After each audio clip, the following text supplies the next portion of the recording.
Hey guys, how are ya? Good to see you on this wonderful Friday.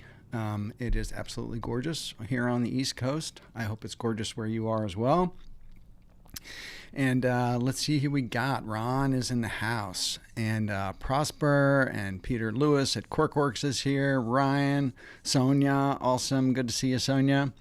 Some of the regulars, that's awesome. Cool. Well, I really appreciate your coming and joining me here on YouTube, and possibly if you're on Facebook as well. We're going to have some fun today. This is not a structured live. I usually go live and I have a slide deck and I have a, kind of a set talking points and stuff like that. And this is not that. This is old school AMA. Like when I first started going live, I actually may have to turn down my vocal a little bit.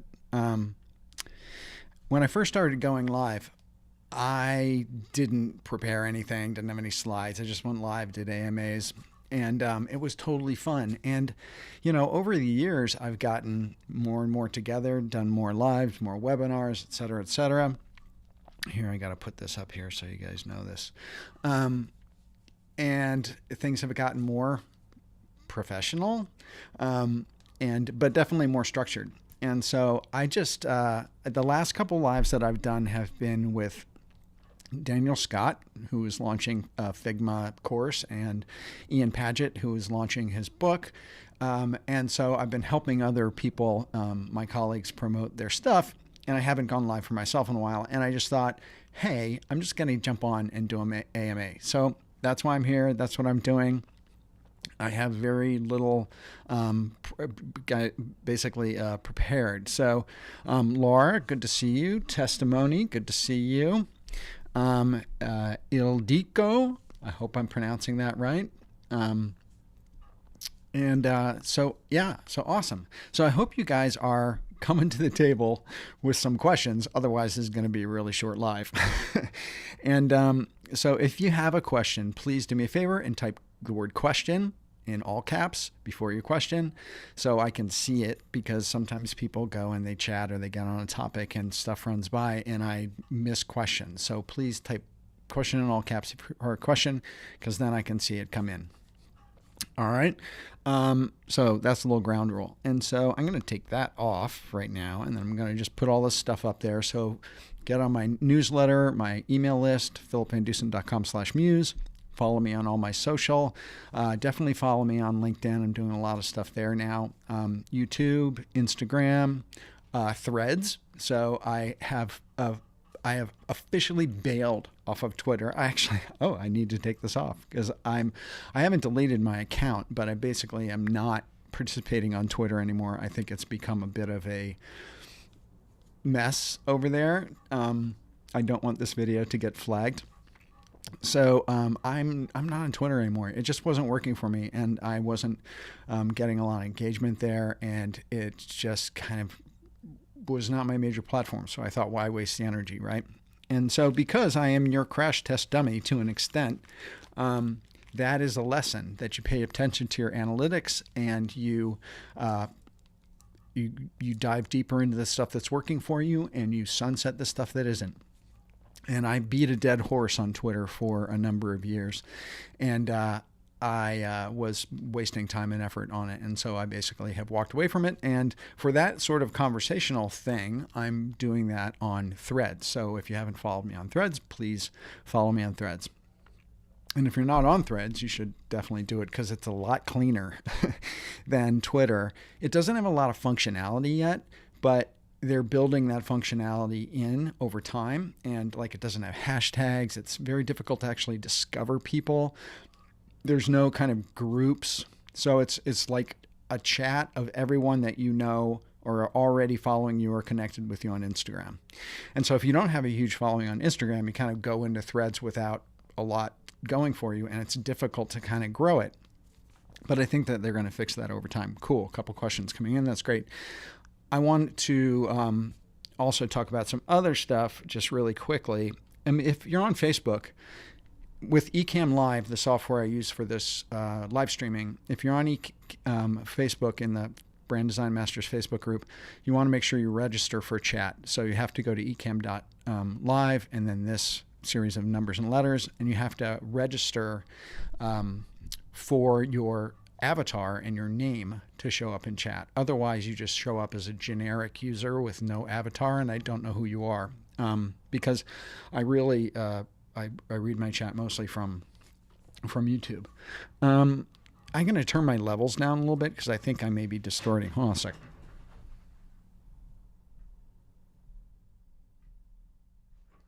Sorry for that little interruption. And then I'll adjust that up here. So you guys are hearing me all right? Say yes. Someone give me a thumbs up or something.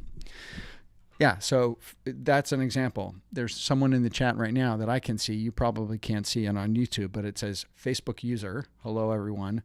And I can't see who you are, your name, your avatar. So Facebook user, go to this URL that's on the screen right now and register with Ecamm Live so I can see who you are in chat. And actually that also matters.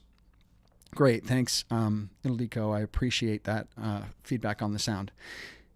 That also goes for Facebook. So if you're on Facebook in the Brand Design Masters Facebook group, and I'm sometimes streaming only to that group, then I can't see who you are either. I can't see your name or your avatar, even though you're a member of the group, which is really crazy. But I guess Facebook has some sort of rules around that. And so you have to register for Ecamm for yourself to show up. So I'm going to take that off, grab that URL really quickly, and then I'm going to take it off. Yeah, okay. So let's see, where are we? Where are you guys from?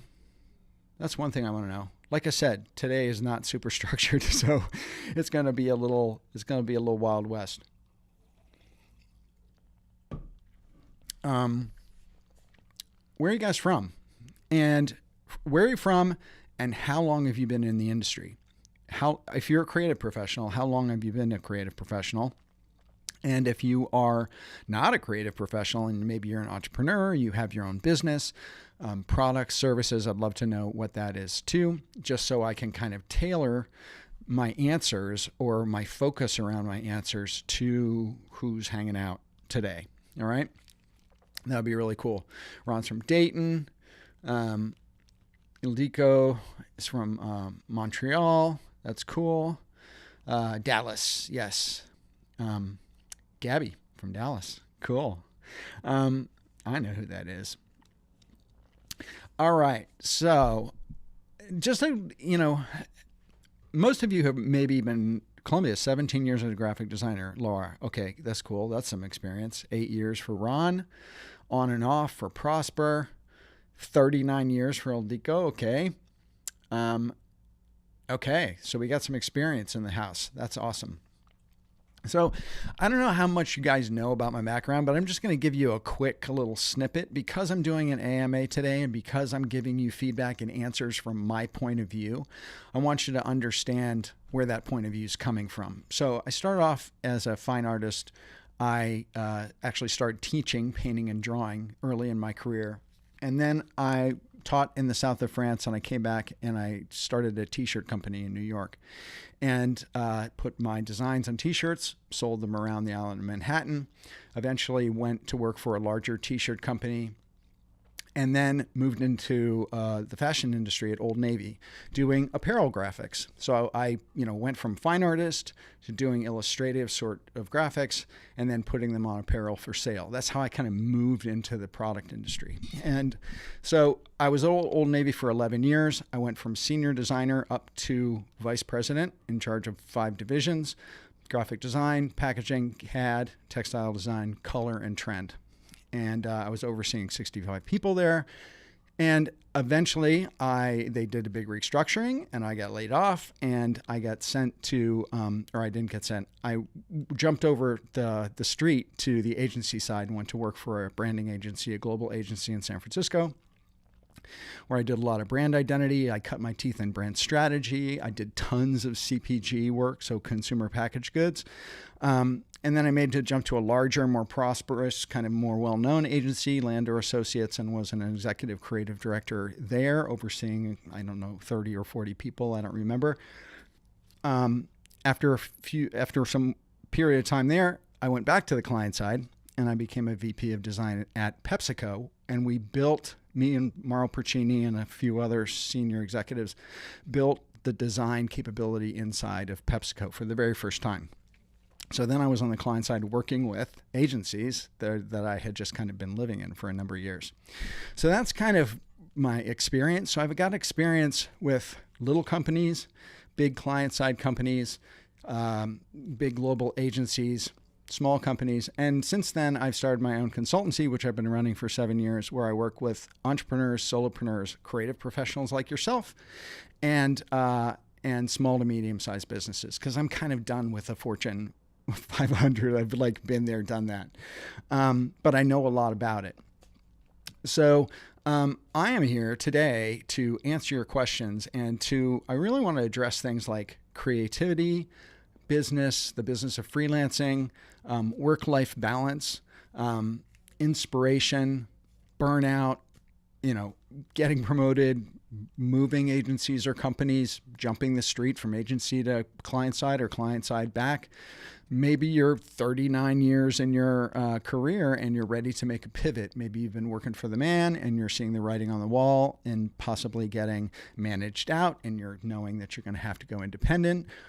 Whether you want to jump into content marketing and do some video or some podcasting, whatever it is, I'd love to address your questions today.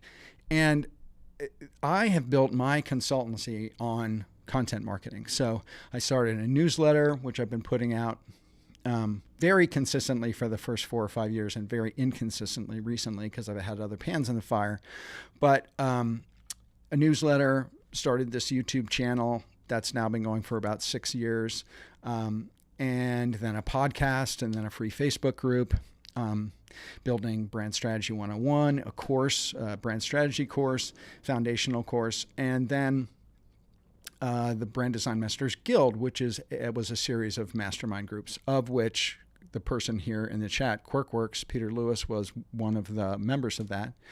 And so a lot of different things going on in the last 7 to 8 years as an independent. And that was a massive shift, a massive pivot in my career, from working for the man, big corporations, agencies, clients, to being a solopreneur and a single consultant and working with smaller and medium-sized businesses and building my personal brand and my presence online from absolute scratch at 54 years old. Okay. So that was a huge shift and a huge learning curve. And I have learned a tremendous amount and put into practice a tremendous amount in that period of time. So I want to share all of that wealth of experience with you guys here today. All right? Ron's going to be right back. Okay, we'll wait. Now, so let's dig into this a little bit. Let me ask, I'm going to get into some questions. But very quickly, I want to talk about a conversation that I had with a mentee recently who was struggling with kind of burnout and not feeling like they could, that they had the answers to what they needed to get the answers for. And they were an entrepreneur, consultant, agency person, had 3 or 4 employees, and very driven, very workaholic, and was struggling. And I encouraged them to get out and to basically relax, like take a day off, like breathe, get some air, stroll around, get out of the office, take a mental health day. And they did that. And it was so funny because they did that on a Monday. And when I had a mentoring session with them on Tuesday, they came back and they were like, it was unbelievable, the difference, the physical difference, and the brightness in the eyes and the brightness in the skin. And it was just like one day had I'm not going to say completely, but had significantly impacted their lightness of being. And they came back and reported to me that in that stroll around, some of the decisions that they'd been struggling with for a week or two, like just kind of came to them. Like, that's the answer. And I wanted to talk about that just a little bit because sometimes working hard is not the answer. And I know this because I'm a workaholic. I'm not a workaholic, but I work really hard. I'm passionate about what I do. I love what I do more than I ever did working for the agency You're the Man. Love coming into work every day. Everything I do, I'm super passionate about. And because of that, I drive myself pretty hard. And it's very easy to neglect your relationships, your physical health, your mental health, because you are focused so intently. And sometimes the answer is actually backing off so you can get some air, right? And some mental headspace, and things that you've been struggling with will come in and resolve themselves. It's just really amazing how that works. Sometimes trying to figure it out and like hammering away at it is not the answer. Sometimes the answer is walking completely away from it. And I'm going to talk about that a little bit more when we get into some other stuff about kind of work-life balance and things like that. But let's jump into the questions. I know I scrolled way back and there's probably things coming in. All right. All right. I'm going to go back to the very first question. Okay. So Prosper says, how do I get clients? How do you get clients? Those marketplaces like Fiverr and Upwork force you to compete by lowering your prices and not giving quality work, and exhausted my network. That I know a number of people actually. First of all, I'm not a big Fiverr person. I don't really think that platform is the best of those sorts of platforms. I think Upwork is probably one of the better of those sorts of platforms. And it seems like the people that go to Upwork are a higher level of client, from what I've heard. I have never personally used Upwork, but I've known a number of people who have actually built their early businesses on Upwork. And yes, some of them did that by drastically undercutting their prices in order to get clients. But one of the things about doing that is that you get in contact with a client and you can basically start working and building up a portfolio and building up a network and building up a referral network, a word of mouth network, by doing work. And a lot of those clients that people had on Upwork, they were able to transport off of Upwork. And when they did that, they were able to up-level their prices, and they were able to up-level those prices at that point because they had already delivered a lot of value to those people. And those people also understood that Upwork was a downward pricing pressure environment. And now they had a resource that was really great and tested and true for them, and they were willing to pay more market value for it. So I'm not completely down on Upwork. Now, how do I get clients? I've had a 30-year career, so I have a big network, right? Number one. But the thing I realized when I went out on my own is that the network I had built were all people at huge agencies and huge companies, and I didn't want to work with those people anymore. So I had to start from scratch, and that's why I kind of dove into content marketing. And so through offering lead magnets on my website, doing a lot of free content and blogging and YouTube videos and teaching on YouTube videos, within the first year of doing my YouTube videos, 80% of my clients were coming to me directly from YouTube. Okay? There was another thing that I did, and I joined a paid mastermind community very early on in my independent work. And in that mastermind community, I participated in the forums really significantly, and I offered up my services to the other members of the mastermind for free. I offered them, brand audits or brand design audits of their logo, of what they were doing in their copywriting on their websites, their strategy, coaching sessions, and I offered those things for free. Number one, because I was just starting off and I wanted to really kind of hone my shtick, my skills. And also because I wanted to network. I wanted to really get myself out there. And in doing that, I very quickly, within a couple months, started getting clients to come back to me and say, wow, that was really great, that audit you did for me. I want you to redesign my website. I want you to redesign my logo. I need, coaching for the next 6 months. And then that word of mouth started to amplify as well, and more clients came in from that. So giving it away sometimes is a good idea, but that mastermind experience was deeply important to building my business. And I also know that the masterminds that I've run, the Brand Design Masters Guild, have also offered those participants deep, meaningful network connections that have led to more work for them. And by participating in those masterminds also, there's a mind shift that goes on when you start doing that, that puts out into the universe that you're more serious about doing what you're doing. And I believe to a certain extent in creative visualization. And I've had people who've come into a mastermind and then 12 weeks later, they're selling their biggest project ever, by 3x. And it's directly attributable to that experience, the people they met there, and the skills and motivation and confidence that they created and built there. Okay, so that's the long answer to that question. All right, now I have to turn this off. Okay. All right. Next, Ildiko says, do you feel it's worth it nowadays to join a graphic designers association such as the AIGA? If you're early in your career, yes, because you can learn a lot from networking with other designers in an environment like that. But you can make use of the AIGA just by going to their events. A lot of their offices, their main offices in the big cities in the United States, you can actually go in there and look in their galleries and meet people without actually even being a member.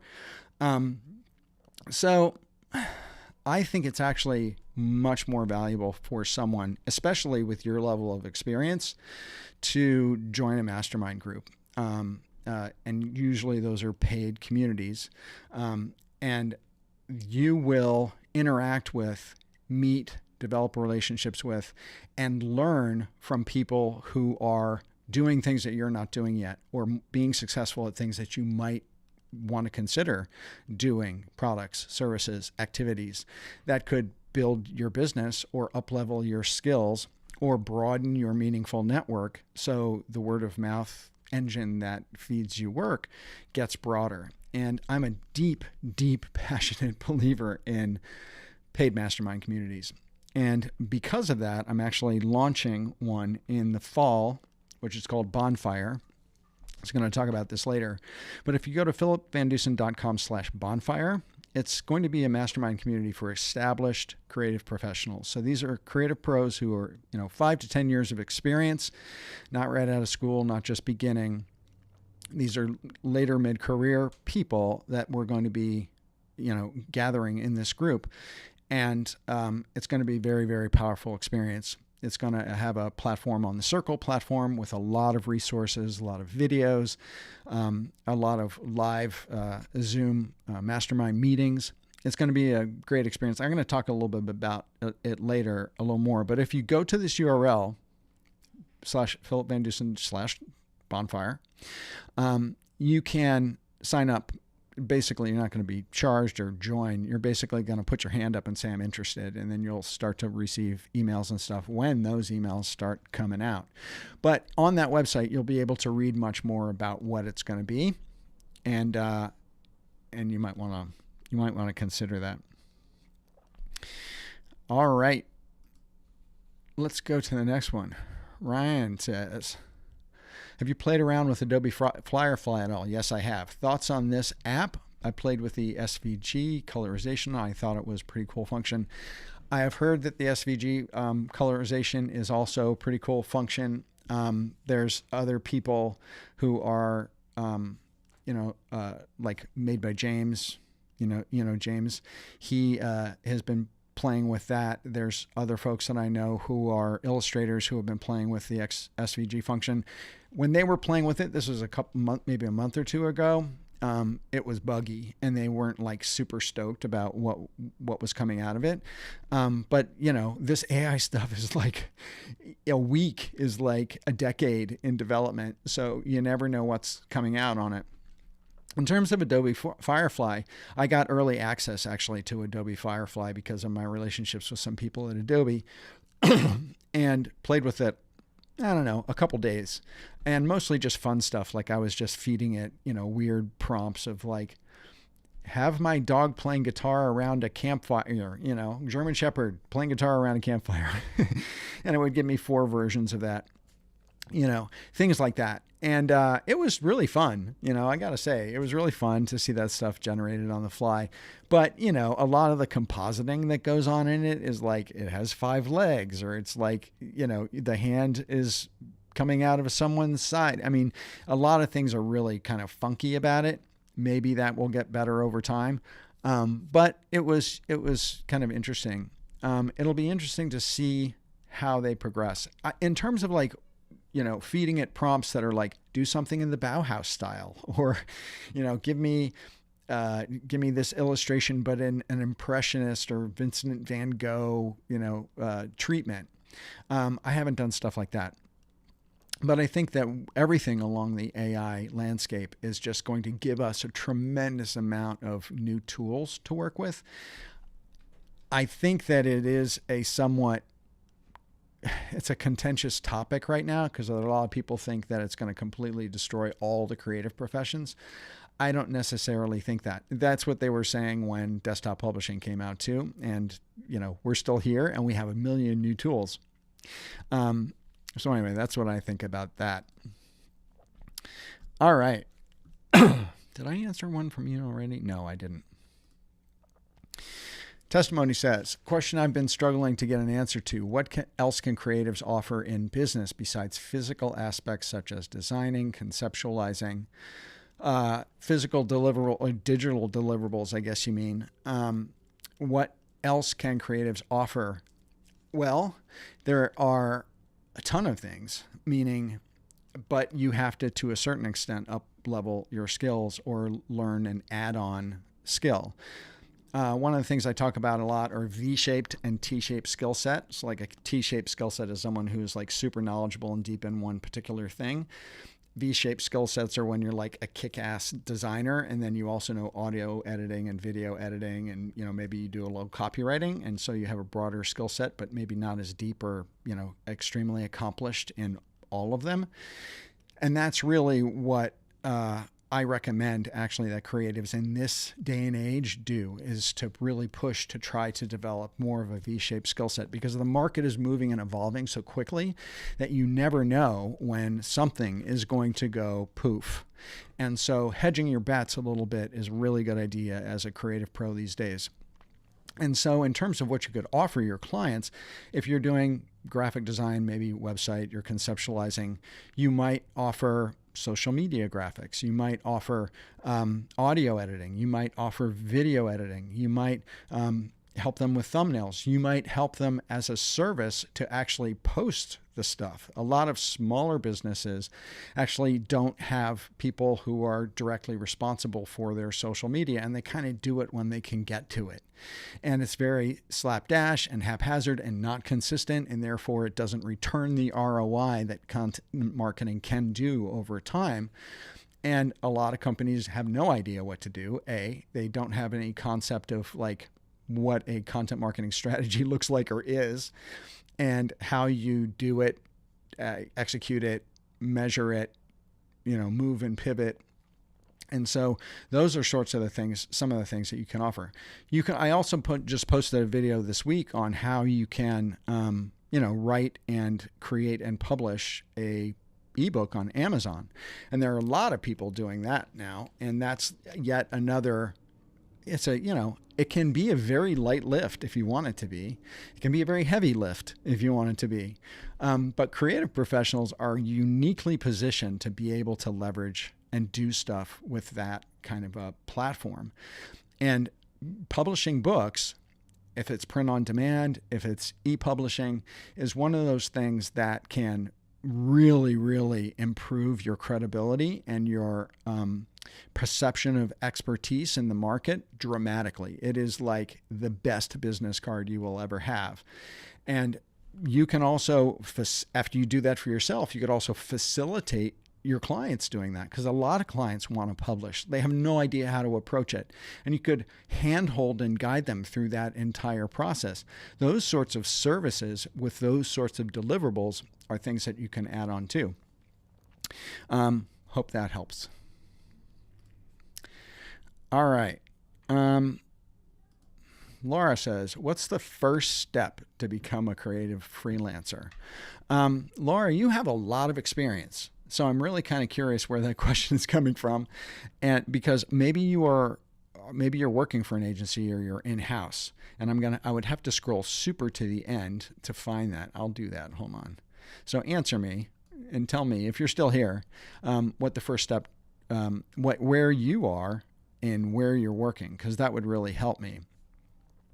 But if you're working in-house with an agency or a company, the first step to becoming a freelancer is you really want to kind of start developing your portfolio and doing some freelance project work while you're still employed, because that is a power position.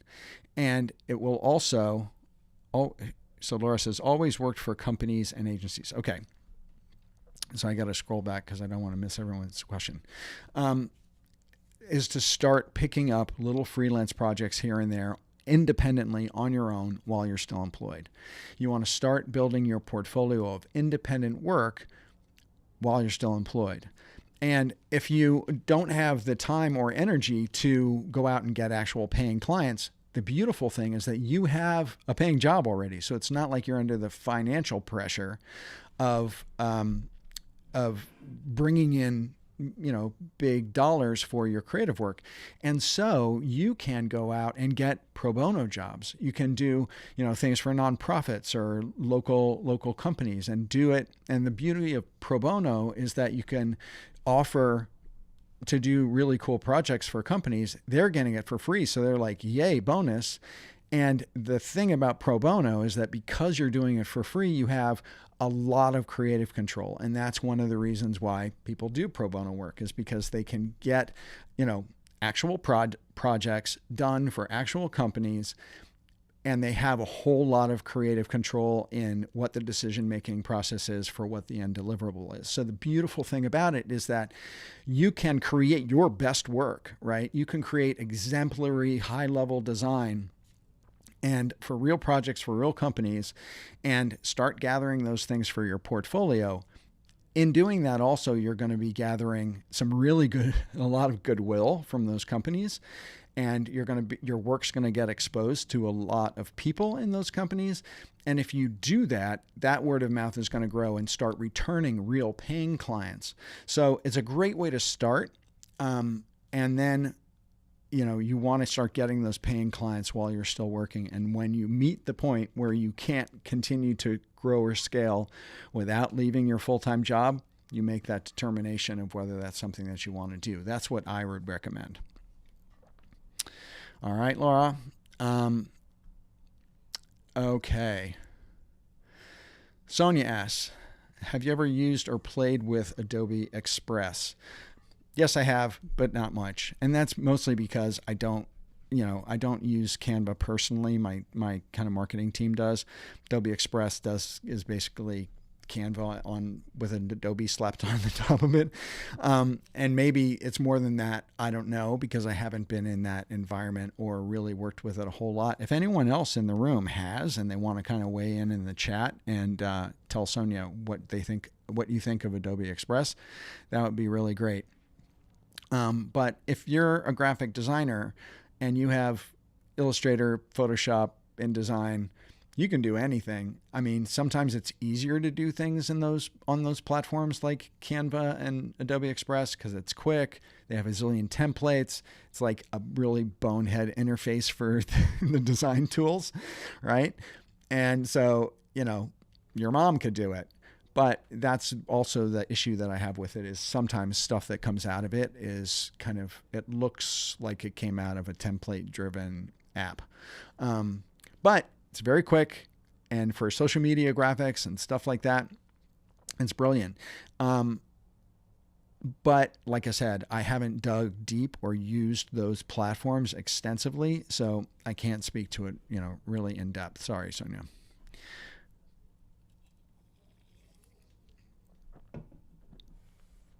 All right. How you guys doing? Y'all following? Y'all following? All right. Now we're getting into some of the answers to the questions that I asked. So Peter Lewis asked, I'm excited about AI, but should I be scared at the same time? Yes and yes. I listened to a podcast, and I recommend that you guys go find this podcast. I listened to a podcast. There's a guy who's an MSNBC pundit. His name is Chris Hayes, and he has a podcast called Why Is This Happening? I've been going to the gym a lot recently, and so I've been actually doing a lot of podcast listening when I'm on a stationary bike. And he had an interview just in the last 4 or 5 episodes with someone who's like a global expert in AI and has been doing it for like 20 years, teaches it in university. Excuse me. The woman's like, she's got cred in AI. So I really sat up straight on my exercise bike when I was listening to her. Listen to that podcast episode. Chris Hayes, the podcast is called Why Is This Happening? And the episode, I don't know the name of the person, but it's on AI. It's in the title. It's like in the last 5 episodes or something like that. Really, really intense episode. And Peter, you definitely have to listen to it. You particularly have to listen to it. And everyone else in the audience should too.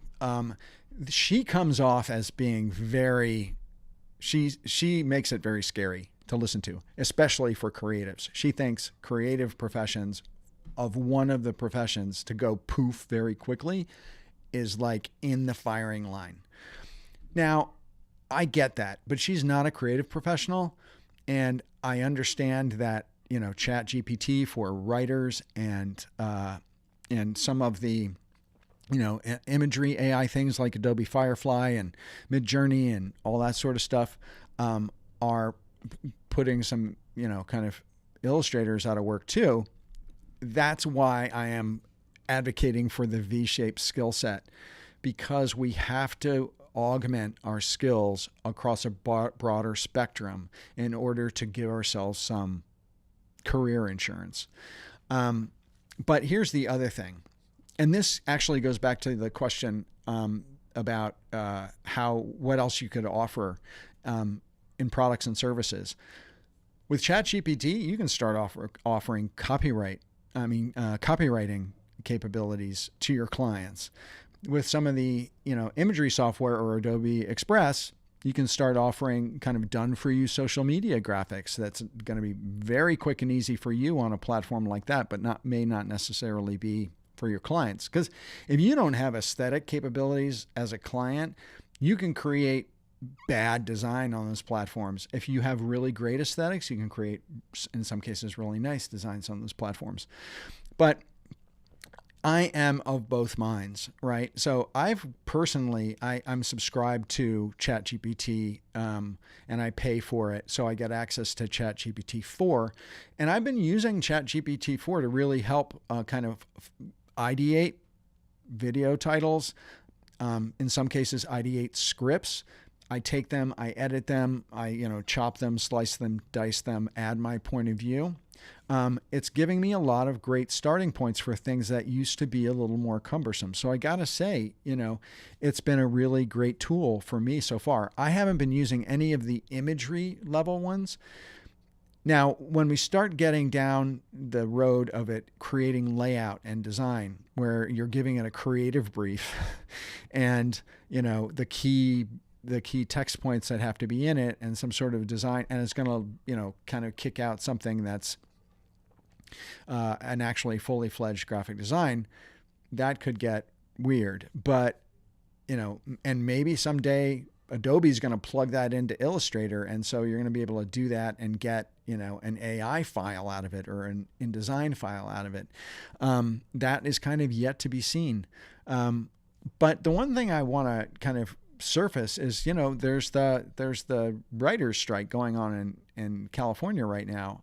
Granted, that's a union, and we don't, as creatives, have a union. We might want to start thinking about that.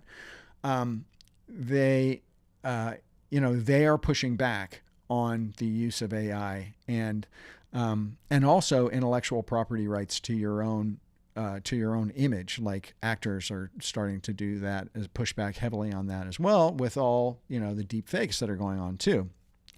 It's a rapidly changing world.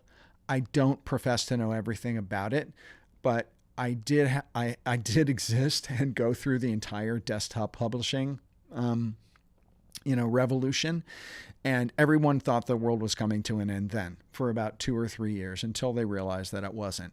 And so I think that this is the place where we're in. We're in the freak out phase, where we're seeing things come into the market and tools develop very, very quickly. And it's up to us, really, in my opinion, to learn as much as possible about those tools and to see how we can incorporate them into our business to build more of a V-shaped skill set, and to the betterment of the work that we do for our clients and for ourselves. So that's what I say about that. I'm going to give myself a round of applause for that answer. All right. Sonia asked another question. Sonia, I'm going to back up to that question because I want to make sure, see if there's questions by other people. If that's okay, Sonia, I want to look at your question really quickly. I'll answer this really quickly. Sorry, Sonia. Are you paying to use Pantone and Adobe products? Ideas to show the colors to clients in proofs, if not paying for it. I know they may look not exact. I'll use a Pantone book for that. And yeah, I mean, Pantone books are incredibly expensive too. But I am not personally paying for Pantone in Adobe products. Most of the things that I deliver are digital, so I don't necessarily, and they're not printing them. So this is the interesting thing. In my brand identity projects that I'm doing, I'm not even delivering Pantone numbers anymore. I used to, but a lot of times the clients get really hung up in how Pantone colors are translated into digital, because digital can, display so many more nuances than Pantone can. And for the most part, clients aren't printing that much. If a client needs their color palette translated to Pantone, I will do it. I'll pull out my fan and I will, I'll go online to some of the translation softwares and see what they're suggesting and develop a Pantone palette for them. But no, I'm not paying for it personally. If a client needs it, or they have to produce something in print or a trade show or a banner or something like that, and the vendor needs Pantone colors, I'll provide those to them. All right. So, Amaret. Is everyone hanging? Everyone's hanging with me? Oh, good. There's chat going on about the colors. That's cool. Because I'm in the middle of the scroll of the chat here, and over there on the other screen, I'm seeing kind of like the actual kind of up to the moment chat go by.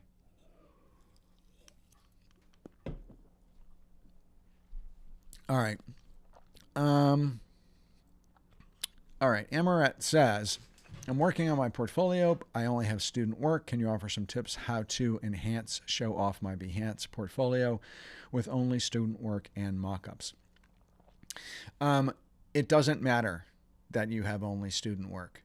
But I would recommend that one of the things about student work, if you've looked at a lot of student work, and I have looked at a tremendous amount of student work, and I was on the AIGA Board of Portfolio Review in California for a number of years, looked at thousands of portfolios of people coming right out of school. One of the things about student portfolios is that they're kind of formulaic. I used to call them kind of smorgasbord portfolios because there's a little bit of everything, a little brand identity, website design, app design, social media design. There's a little kind of outdoor, a little environment, right? It's kind of easy to tell for me, but that's me, what's student work. But what I recommend that you do is that you actually start self-assigning projects for the types of companies and the types of work that you want to do, and develop projects that really showcase the skill level that you have now as opposed to what you were learning when you were in school, and start executing projects against a self-assigned creative brief for spec projects. They can be real companies, they can be imaginary companies, and start developing a portfolio of that kind of work and showing that work. As you develop those projects, pull out your student work out of your portfolio and replace it with those. What that's going to do, number one, is that it's going to kind of break down that smorgasbord effect, right? One of the problems with hiring managers when they see a portfolio like that is they don't know what you can do. They don't know what you'd like to do. They don't know what you're good at. They don't know what it is that what you want to get a job in. What you want to do is you want to start creating a portfolio that what I'm always saying is only show the kind of work that you want to do, right? Only show the kind of work you want to do. It doesn't mean that if you get a project for, logo design when you only want to do app design or UX UI or something like that, you don't turn your nose up at it. You just don't show it, right?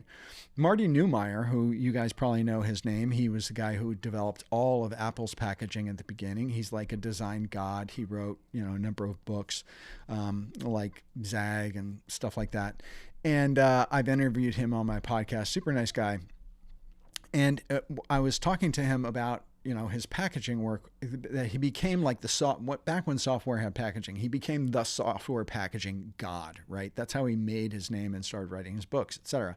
And I said, how did you get to that point where you were like the packaging god? And he said, well, even when we were the packaging gods in my agency, we still took on other projects, packaging for the food industry, brand identity, event design, stuff like that. We did all that stuff. We just didn't show it. We only showed the work that we wanted to get. So over time, we were able to hone down. So we kept the agency going with only that work. But for a long period of time, they took in and did just about anything that came their way. So that's what I would recommend. Start self-assigning projects and developing a portfolio around what it is that you want to do, and make it the best work that you possibly can. And slowly over time, take away your student work. The other thing is that I would make sure that you get a website. Get your name as the URL if you can in some form or fashion, and put your portfolio on your website. Behance portfolios are great, but there's 10 zillion other people there, and they don't give you a tremendous amount of functionality. You really want to own your own land. You want to own your own website. You want to start building that. Start with, an about page, picture of you, description of it, and a portfolio thing, and a landing page, a home page. And over time, that website's going to build out and grow, but it's land that you own. And so Behance is great. It's good to start off with, but duplicate all of that stuff on your own portfolio, because it's also going to improve your searchability and SEO. Okay, Amaret, hope that helped. Okay, Ildiko says, I'm about to retire. Good for you. Awesome. Congratulations. And would like to pivot to nonprofit design work such as eco, social, community, etc. What are your thoughts? How should I start? What should I look out for? That is a great question. And you look out for companies that you think, A, you like, and B, you can help. And if you're going to start pivoting to doing work for nonprofits, my question is, are you going to, in retirement, are you going to give it to them pro bono, or are you going to still charge them for it? I guess what you may be saying is that I'm just going to do less of the work, but I want to work for clients in this particular niche. And so I would just start searching out companies and LinkedIn news group, or LinkedIn forums for the sorts of companies that you want to do business with, and start networking and making connections with them on LinkedIn, and commenting on their content and developing friendships and relationships with those sorts of companies. And that's the same activity that I would recommend anyone who's trying to get into a new niche or a new market do. You have to go to where your clients are, and you have to start engaging with them without any kind of agenda or pitch, right? You just want to engage honestly, get to know them as people, And over time, you'll eventually start to have that get to know you conversation where you can share your URL and they can begin to learn that you're a designer. Congratulations on retiring, and awesome for you for going towards eco-social and community sort of nonprofits. That's very good work. Appreciate that and appreciate you for what you're doing for the world. All right. Are questions still coming in at the bottom? Not so much. Okay. If you have any more questions, bring them in, right? All right. Sonia, again, I'm going to jump and give it to someone else. Sonia, I'll come back. Aika says, if you're starting out with graphic design, would you recommend going to a graphic design program at a university, or is it feasible to progress through various online sources? It is feasible to progress through various online sources. If you are going to work for an agency or a company, then I would recommend getting some sort of design degree, because we are still in the old school that companies and recruiters and agencies still want to see a reputable, educational institution on your resume. Hate to say it, it's still true. Now, does that mean that you have to go to the absolute best one in the world and go into student debt? No, I would not actually recommend going into debt if you can avoid it. It will be harder if you are self-taught to break into the industry. But if you're self-taught and you start freelancing and you can pick up some freelance work and you can do good work for actually real clients and you can build a portfolio like that, a decent portfolio that you can then take to recruiters or take to companies and agencies in order to, apply for positions, that it's not out of the question that you could do that. One of the things I wanted to mention, actually, thank you for that question. That was really great.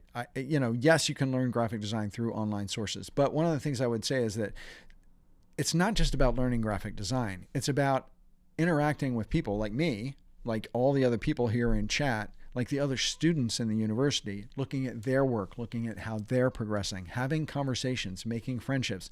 One of the things about going to school, I hate to say it, is that the people that you go to school with are your first deep network connections. And if you play your cards right, those network connections can pay you dividends for decades after you go to school. And it's just like what I'm mentioning about the mastermind group. It's about the people that you're hanging out with. You want to not be the smartest person in the room. And in the case of teaching yourself online, you are the only person in the room, right? You're not experiencing the process, the growth, the learning, the questions, all of that stuff that goes on in a learning institution. You're not experiencing that or getting the benefit of that. Learning how people make decisions, why they make decisions. Yeah, you can learn the apps, you can, take a bunch of online courses, but when it comes down to it, you learn more from the people and the experience of the learning institution than you actually do from actually learning to move the mouse or work the program, right? So that's one of the major reasons why I would recommend more of a formal educational institution. And also one of the reasons why I recommend mastermind communities, because that's what you're doing in that. Okay. Sonia asks, when doing social media for yourself, LinkedIn, Sonia is on, suggestions on balance life work for clients and social media creating and posting for oneself. What I would do is make a content marketing strategy, develop a content marketing strategy for yourself, and a marketing strategy. So figuring out the platform, what you're going to post, how often you're going to post it, what the calendar is going to look like. You want to make sure you're calendarizing for engagement and for commenting and for engaging with other people's posts and sharing other people's posts, because it's a community there, right, on LinkedIn, and people will promote other people's stuff. you comment on a bunch of people's stuff, they'll come and comment on your stuff, and your stuff will, go up in search and SEO on LinkedIn. And so you want to make sure you're scheduling for that activity as well. And you just have to balance it with what your client work is, what your personal life is, and try not to have that encroach too much on your off time, because your off time is important, and it's really, really difficult to get away from the screens these days. They are so addictive, and getting away from them is really critical for your mental health and for your creativity, as I was talking about at the very beginning of the live. So, create a marketing plan for yourself, a social media marketing plan. And I have a number of videos on that, Sonia, as well. How to create a social media marketing plan is one of them. And it gives you the real basics of what you need to lay out for yourself in terms of platform, content, cadence, tactical aspects of creating it, posting it, engaging with it, looking at analytics, and having that affect how you grow and adjust your content to chase what was successful. So that's what I would recommend, because if you're just posting when you feel like posting, you're going to do a whole ton at sometimes and none at others. And algorithms hate that. Algorithms love consistency, particularly YouTube. So, and LinkedIn is getting more and more algorithm driven as the content expands in that platform. But I applaud you for choosing LinkedIn as your platform for social media posting. Very smart, because it's at a apex kind of watershed moment of its development, where as creative professionals, it is the best place to be, because that's where your clients are. And it is the best place to be posting content, because you will get more exposure there than you will get anywhere else. Because the ratio of people consuming content to the content being produced on LinkedIn is more dramatic than anywhere else. And the other major thing about it is that LinkedIn is where people go to do business. They're not going to look at cat videos. They're not looking for their aunt's vacation pictures. They're not going to bitch about the politics that are going on. They are going there to do business, and they're in a business mindset. And so that's why I encourage creative pros to be there. And so create a marketing plan for yourself. Go check out my how to create a social media marketing plan video on YouTube. Okay, Sonia? And Sonia, if you can't find it, email me or tag me in the Brand Design Masters Facebook group, and I'll post the link for you. Okay? All right.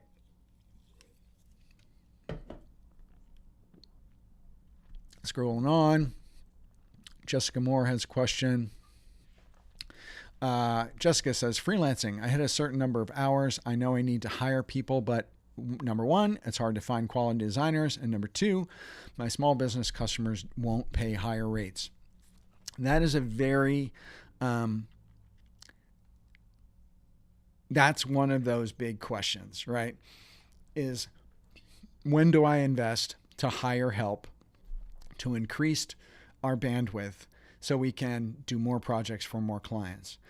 And it's not, it's not really a question of if you bring on someone and you're scaling, that you're paying for them by raising your rates with all your clients. You have to have enough work with your clients at your current rate to need to invest in a freelancer. And you will probably, the thing about any business, why do they have business loans? Why do banks loan money to businesses? Is because they don't have the capital to do what they want to do to scale, right? So they take out a loan, they use that money to put people in place, hire, buy machinery, whatever that is.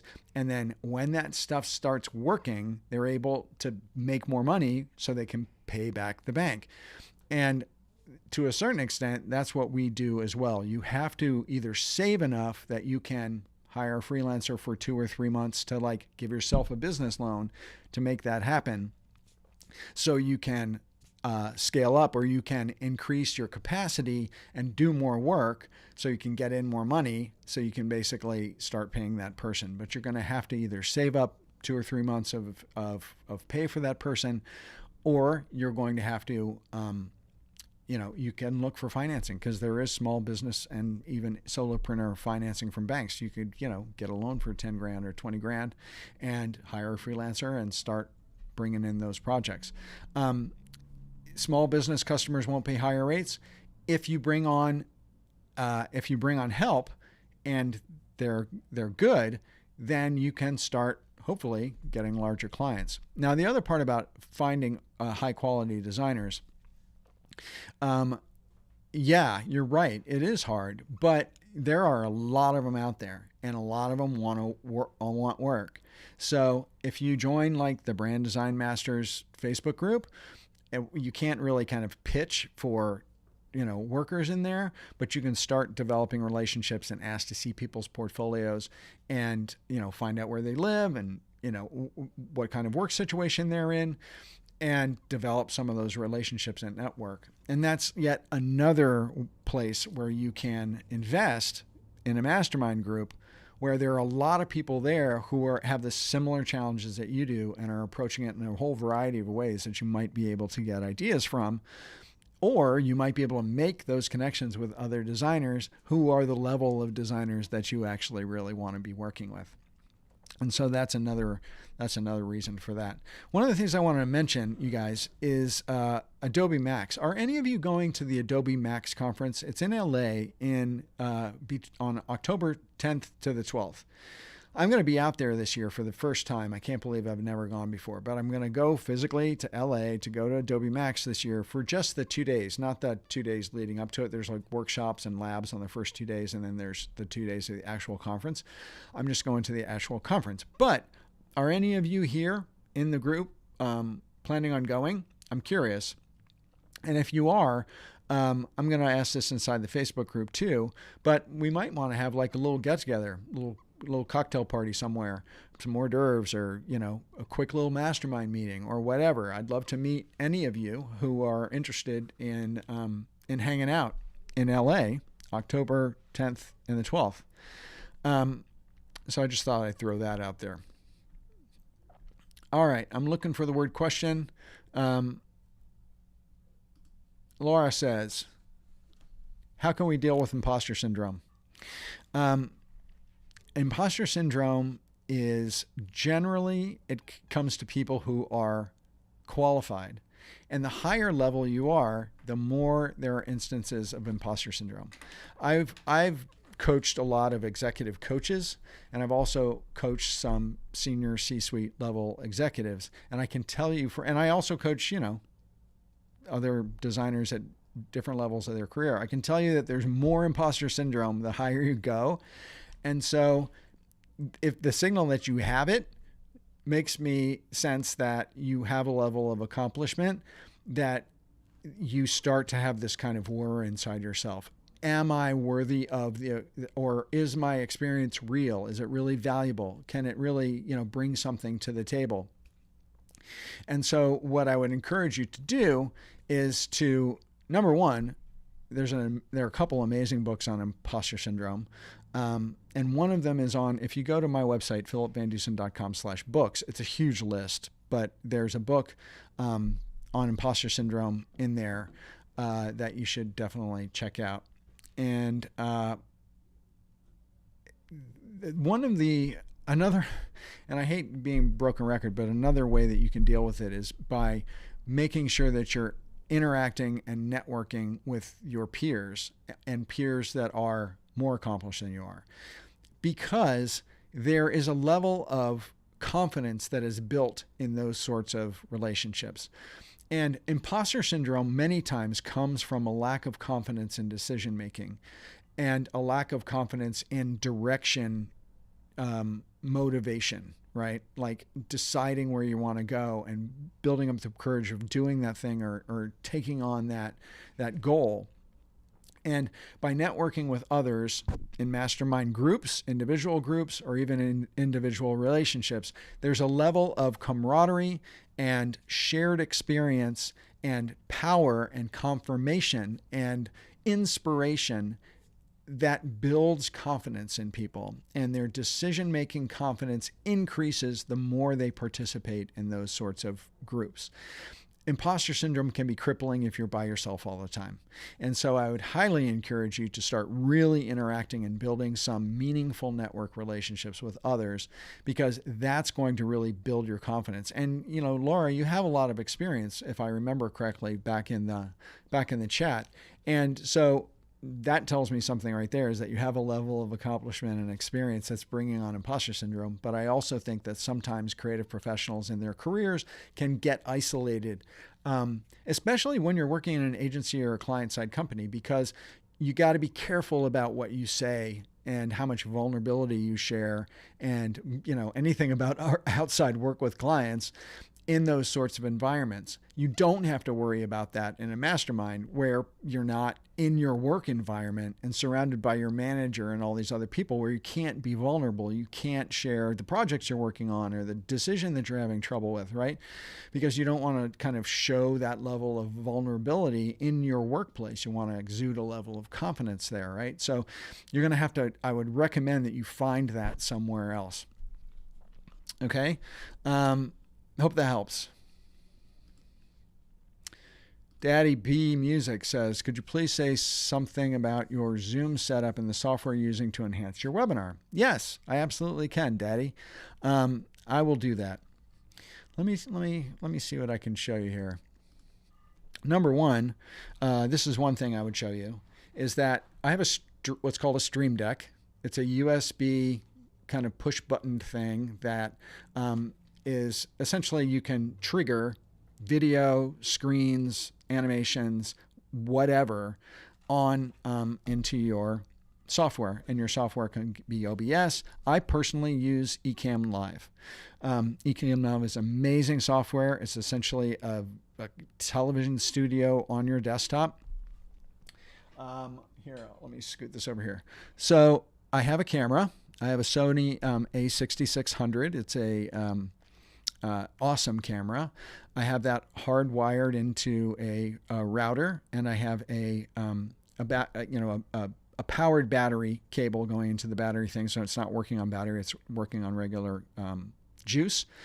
And I have Ecamm Live here. I have my mic is actually a Shure SM58 mic, which is like the mic that Roger Daltrey uses in The Who. It's basically the rock and roll star mic. You can like beat this and hammer it into concrete and it still works. And I have a lot of them around because I'm a musician too. I run this mic through I don't know if you can see it over there. It's over there, kind of in the corner right over there, a small Behringer 4-channel mixing board.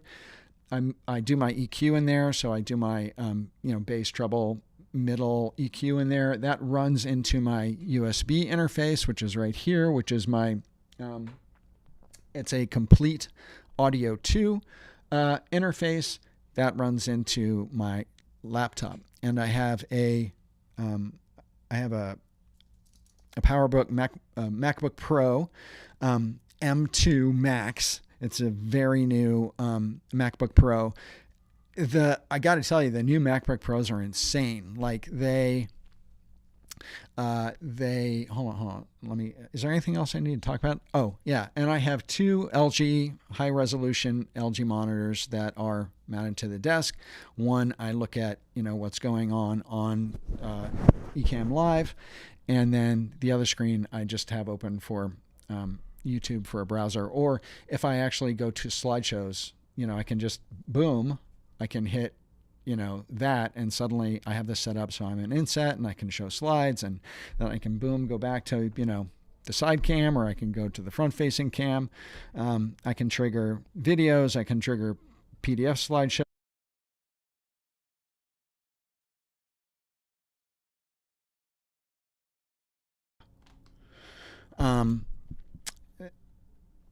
I can trigger stuff like that. And all of that you can do. Screwed something up. Right, all my pushing buttons. I just want that bonfire gift to come up. But anyway, so I'm going to go to that, and then I'm going to see if I can bring that up. And yes, I can.